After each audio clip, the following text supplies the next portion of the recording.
Okay, विद्युत रसायन।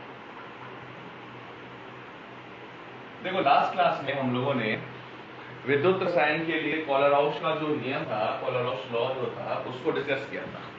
और कोलराउश नियम क्या बताया था अपने पास कि भाई अनंत अनुता पर किसी विद्युत अपघट्य की जो मोलर चालकता होती है वो उसमें उपस्थित सभी आयनों की मोलर चालकताओं के योग के बराबर होता है।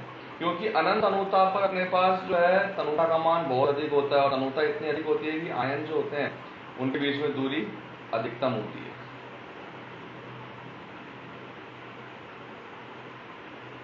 और आयनों के बीच में दूरी जो है वो अधिकतम होती है, इसलिए उनके बीच में किसी भी तरह का कोई भी आकर्षण या प्रतिकर्षण बल नहीं लगता है और वे स्वतंत्र रूप से बिना एक दूसरे से प्रभावित हुए मोलर चालकता में अपना योगदान देते हैं। इसलिए इसे आयनों के स्वतंत्र अभिगमन का नियम भी कहते हैं। ठीक है, तो कोलराउश नियम और स्वतंत्र अभिगमन का नियम दोनों हम लोगों ने पढ़ लिए थे। आज हम करेंगे कोलराउश नियम के अनुप्रयोग कि अपने पास कोलराउश नियम के अनुप्रयोग क्या है। तो फर्स्ट अनुप्रयोग जो है वो आप लोग लिखिए, दुर्बल विद्युत अपघट्य की मोलर चालकता ज्ञात करना। दुर्बल विद्युत अपघट्य की मोलर चालकता ज्ञात करना। ठीक है, तो देखो इसके बारे में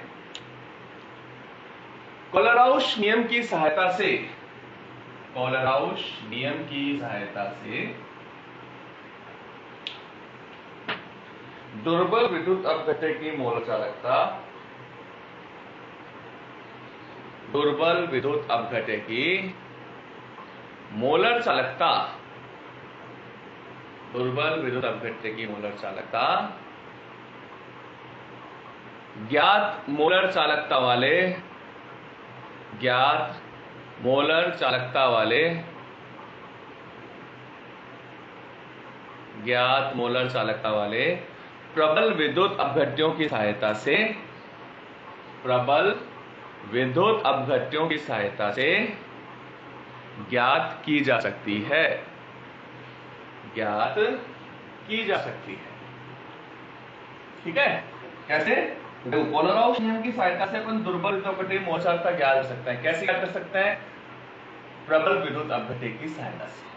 प्रबल विद्युत अपघट्य जो होते हैं वो सभी सांद्रताओं पर पूर्ण रूप से आयनित हो जाते हैं, इसलिए हम उनकी मोलर चालकता को ग्राफिकल मेथड से, ग्राफ की सहायता से हम उनकी मोलर चालकता ज्ञात कर सकते हैं। ठीक है, तो ज्ञात मोलर चालकता वाले प्रबल विद्युत अपघट्य जो है उनकी सहायता से दुर्बल विद्युत अपघट्य की मोलर चालकता ज्ञात की जाती है। कैसे करते हैं? अपन एक एग्जांपल लेते हैं। माना मेरे को एसिटिक एसिड जो दुर्बल विद्युत अपघट्य है इसकी मोलर चालकता ज्ञात करनी है। किस पे? अनंत अनुता पर। तो अनंत अनुता पर एसिटिक एसिड की मोलर चालकता किसके बराबर होगी? अनंत अनुता पर एसीटेट आयन और अनंत अनुता पर H+ की सांद्रता। ठीक है, अब यहाँ पर विद्युत अपघट्य जो है ये दुर्बल है, तो अपन इसकी मोलर चालकता कैसे ज्ञात करें? ज्ञात मोलर चालकता वाले प्रबल विद्युत अपघट्य की सहायता से। तो यहाँ पर मैंने 3 प्रबल विद्युत अपघट्य लिए। कौन कौन से लिए? एक तो लिया मैंने सोडियम एसीटेट। तो सोडियम एसीटेट की अनंत अनुता पर मोलर चालकता किसके बराबर होगी? एसीटेट आयन और सोडियम आयन, क्योंकि लवण जो होते हैं वो हमेशा प्रबल विद्युत अपघट्य होते हैं। दूसरा मैंने क्या लिया? अनंत अनुता पर HCl प्रबल अम्ल है, तो प्रबल अम्ल भी क्या होता है? हमेशा प्रबल विद्युत अपघट्य की श्रेणी में आता है। और तीसरा मैंने क्या लिया? यहाँ पर NaCl ले लिया, और NaCl क्या है? प्रबल विद्युत अपघट्य है, Na+ और Cl-।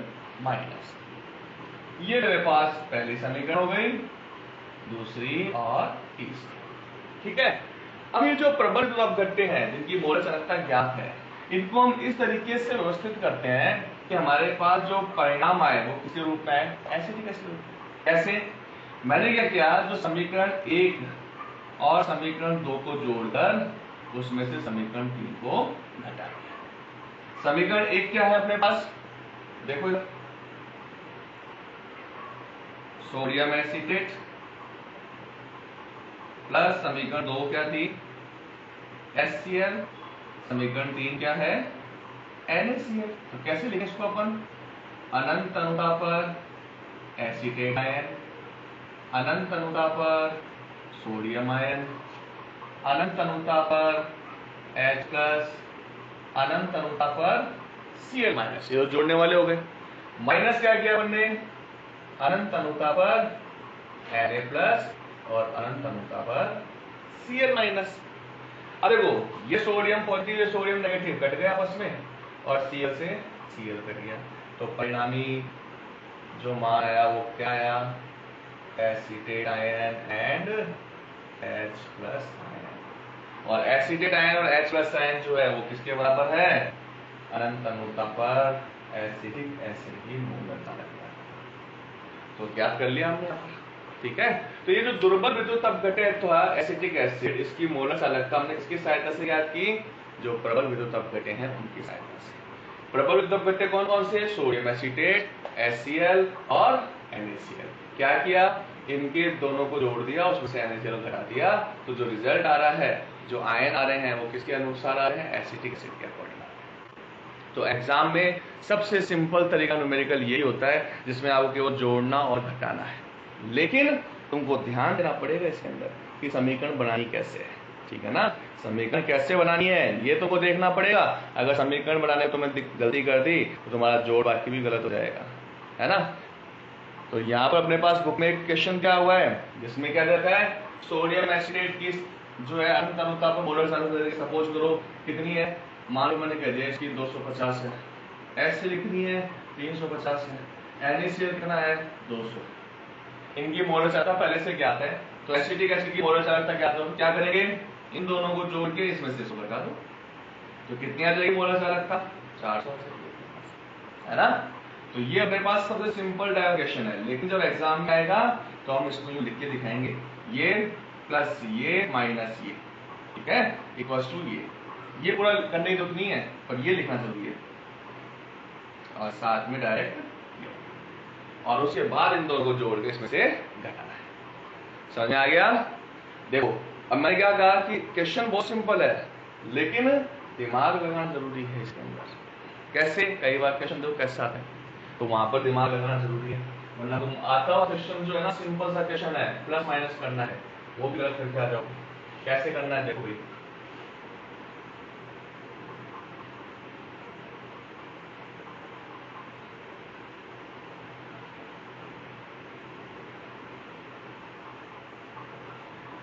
हमने क्या किया, ये कहा कि मेरे को अनंत अनुता पर सिल्वर हाइड्रोक्साइड जो है उसकी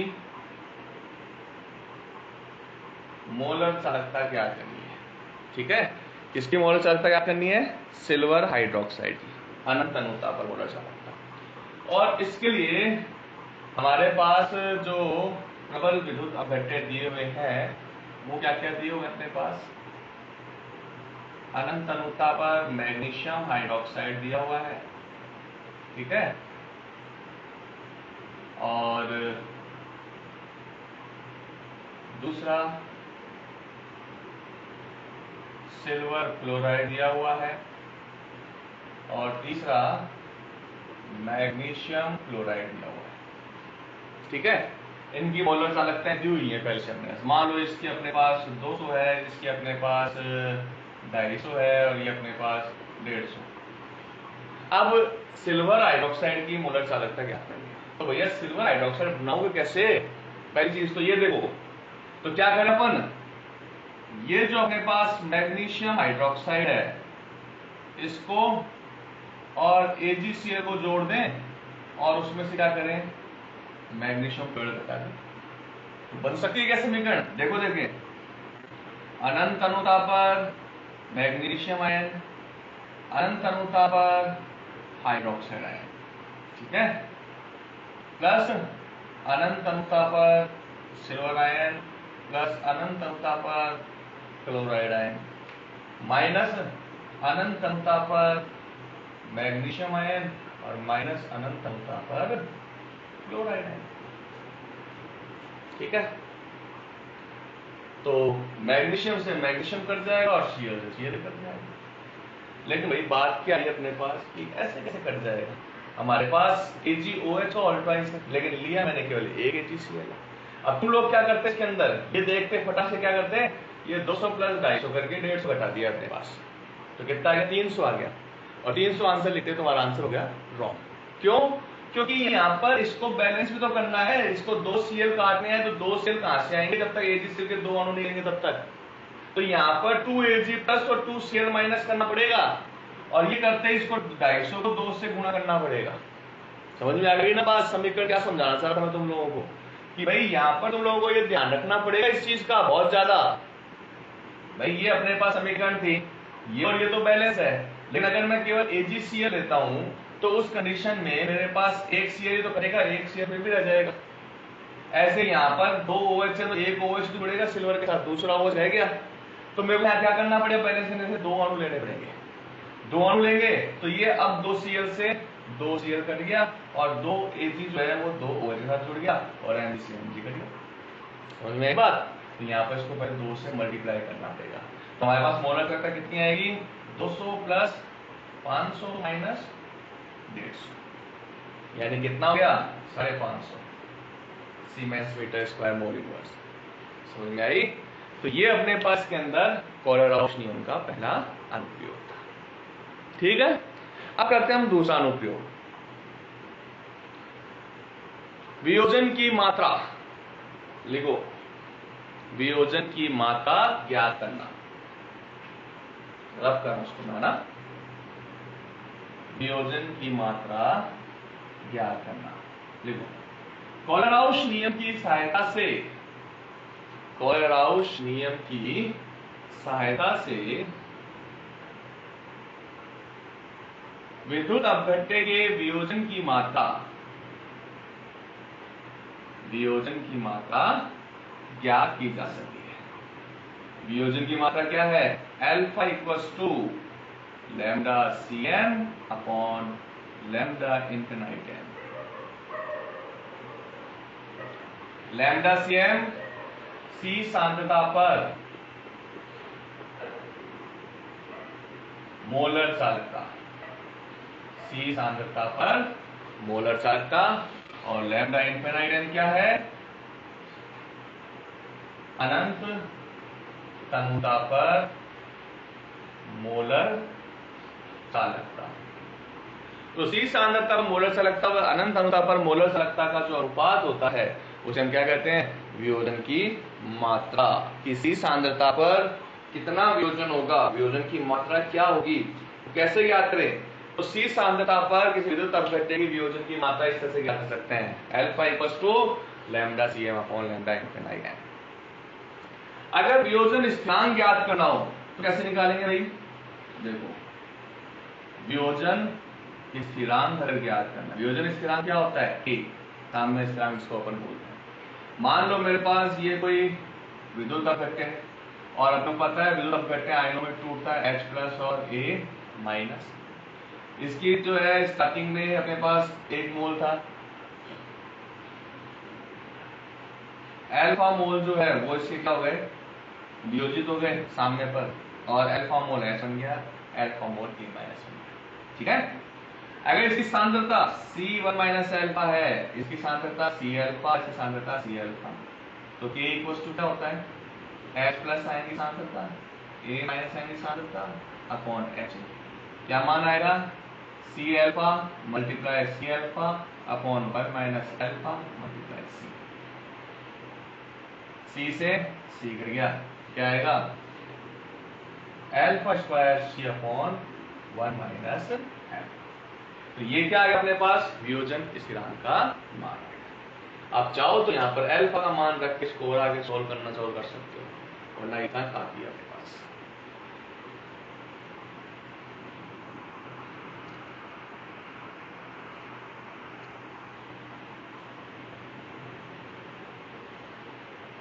ठीक है, सफिशिएंट इतना जूम, अनुष्का, या और करें,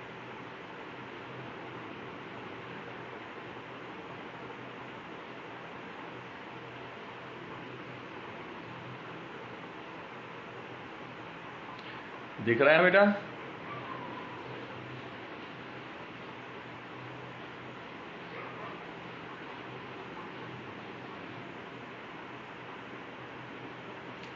तो ये हो गया हमारे पास कोलराउश नियम के अनुप्रयोग। हाँ ठीक है बेटा, कोलराउश नियम के अनुप्रयोग। देखो इसके ऊपर जो अपने पास सिंपल साइटेशन किताब दिया हुआ है वो अपन कर लेते हैं एक बार, है ना। वियोजन की मात्रा के लिए न्यूमेरिकल दे रखा है, क्या दे रखा है, कहाँ दे रखा है, ये रहा। एक प्रश्न दे रखा है अपने पास, एग्जाम्पल दिया हुआ है, मोलर चालकता 0. पहले इसको रब कर देते हैं एक बार।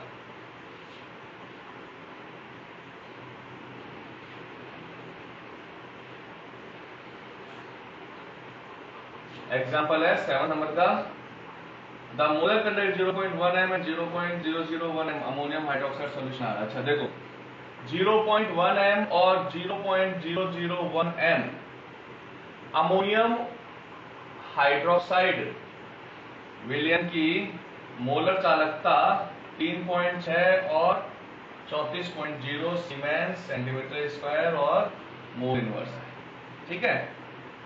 इसके अंदर वियोजन की मात्रा ज्ञात करनी है यदि अनंत तंगता पर अमोनियम हाइड्रोक्साइड की मोलर चालकता 271.1 ओम इनवर्स सेंटीमीटर स्क्वायर और मोल इनवर्स है, ठीक है भाई। क्या बोला इसने अपने पास कि NH4OH की सांद्रता 0.1 m और 0.001 m जब होती है तो उनकी मोलर चालकता इतनी है। अब अपने को क्या करना है, इसके अंदर वियोजन की मात्रा ज्ञात करनी है, ठीक है। और वियोजन की मात्रा कैसे ज्ञात करते हैं हम,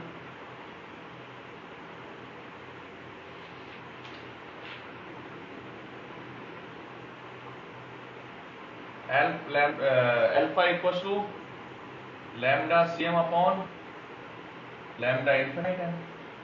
तो पहले अपने पास 0.1 m सांद्रता वाले विलयन की मोलर चालकता कितने, 3.6। इसके लिए वियोजन की मात्रा निकाल लें 271.1। और फिर क्या करें, दूसरा विलयन जो उसकी सांद्रता कितनी है 0.001, ठीक है, इसकी मोलर चालकता कितनी है 34.0 बटा 271.1। सीधा सब्स्टिट्यूशन दिया है भाई, सीधे सीधे अल्फा का मान निकालना है अपने इसके, ठीक है। ये अपने पास इसका न्यूमेरिकल हो गया। और देखो ये कोलराउश नियम के अनुप्रयोग का एक क्वेश्चन ये कर रखा है अपने पास कि सोडियम एसिटेट HC और NaCl के मान दिए हुए हैं और एसिटिक एसिड की मोलर चालकता निकलवाई है, ये भी तुम कर ही लोगे, ठीक है। तो ये अपने पास एग्जांपल करना, सारे सिंपल से एग्जांपल हैं, कुछ भी नहीं है एग्जांपल, डायरेक्ट मोलर कंडक्टिविटी वगैरह ये निकालना है। तो अगर तुमको कोई दिक्कत हो तो मेरे से पूछ लेना। और ये हो गया अपने पास कोलराउश नियम के अनुप्रयोग, खत्म हो गया आज। तो अपने पास जो विद्युत अपघटनी सेल है वो कंप्लीट हो गया। अगली क्लास से अपन अब क्या करेंगे, विद्युत रासायनिक सेल को स्टार्ट करेंगे, ठीक है।